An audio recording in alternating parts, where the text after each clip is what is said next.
안녕하세요. 오늘 2024년 9월 4일 수요일입니다. 함께 보실 말씀은 열왕기하 2장 15절에서 25절까지 말씀입니다. 이제 엘리야가 하늘로 올라가고 그의 제자였던 엘리사가 하나님의 능력을 받아 선지자로서의 역할을 감당하게 됩니다. 그래서 15절부터 18절까지는 그 엘리사의 능력을 의심하는 사람들이 등장하고 엘리사가 그것을 증명하는 그러한 대화와 장면이 기록됩니다. 그리고 나서 보면 두 가지의 이야기가 기록되는데요. 먼저는 엘리사가 여리고에 방문하게 됩니다. 원래 처음부터 이 이야기의 시작은 여리고였는데 그 성읍, 즉 여리고죠. 사람들이 엘리사에게 말합니다. 보십시오. 여러 선생님께서도 보시는 바와 같이 이 성읍이 차지하고 있는 자리는 좋지만 물이 좋지 않아서 이 땅에서는 사람들이 아이를 유산합니다. 그 당시에 물에 문제가 있어서 아이들을 유산한다라고 하는 문제를 엘리사에게 사람들이 이야기합니다. 이 이야기를 한 이유는 엘리사에게 이 문제를 좀 해결해 달라는 것이죠. 그래서 엘리사가 물의 근원이 있는 곳으로 가서 소금을 그곳에 뿌리면서 내가 이 물을 맑게 고쳐 놓았으니 다시는 이곳에서 사람들이 물 때문에 죽거나 유산하는 일이 없을 것이다 라고 하는 하나님의 말씀을 듣고 이제 그 물을 엘리사가 깨끗게 만들게 됩니다. 그리고 나서 이제 엘리사가 지역을 옮겨요. 바로 베델이라고 하는 곳으로 옮깁니다.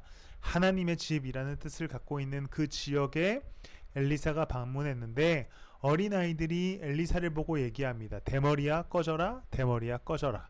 사실 이것은 단순히 대머리인 것을 놀렸다기보다는 엘리사의 영적 지도자에 대한 그 확정성을 완전히 무시하는 태도였습니다. 엘리사도 아무것도 아니야. 꺼져버려. 이 대머리야 꺼져버려 라고 했던 엘리사를 향한 조롱, 즉 하나님을 향한 조롱이었던 것이죠.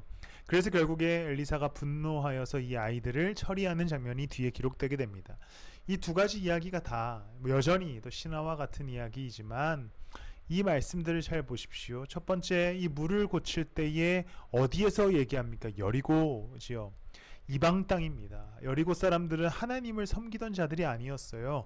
그런데 그곳의 사람들이 엘리사에게 부탁했던 이유는 하나님을 믿었기 때문입니다. 엘리사가 하나님의 종인 것과 하나님께서 일하는 것을 믿었기 때문에 여리고 사람들이 엘리사에게 이 물을 좀 고쳐달라고 부탁하는 것이죠.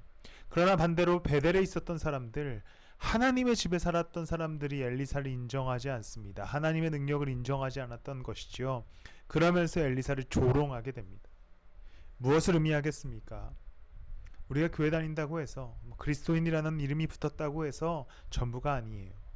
우리가 살아가는 삶의 걸음과 자리에서 하나님의 능력을 의지하고 믿을 수 있어야 됩니다. 하나님께서 역사하고 계신다라는 사실, 하나님께서 우리 가운데 능력을 베푸신다는 사실을 믿음으로 살아갈 수 있어야 되는 것이지, 그냥 내 삶은 그냥 내 맘대로 살아가고 하나님에 대한 능력에 대한 믿음은 없고 그냥 그렇게 이름만 갖고 살아가서는 안 된다는 겁니다. 베델이라는 이름, 하나님의 집이라는 곳에서 하나님을 무시했던 자들, 아무 쓸모없는 것이죠. 오늘 우리는 그리스도의 자녀로 또 그분께 구원받은 자로서 오늘 하루를 담대히 살아갈 수 있어야 됩니다. 하나님이 일하시기 때문이지요. 우리는 그를 믿음으로 걸어가시기를 축복합니다. 기도하겠습니다. 사랑과 은혜가 풍성하신 주님, 우리는 주님을 믿습니다. 왜냐하면 주님께서는 살아계시고 주님께서는 역사하시기 때문입니다.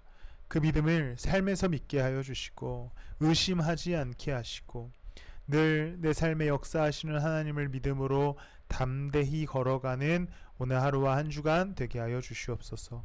감사합니다. 예수님의 이름으로 기도드렸습니다. 아멘.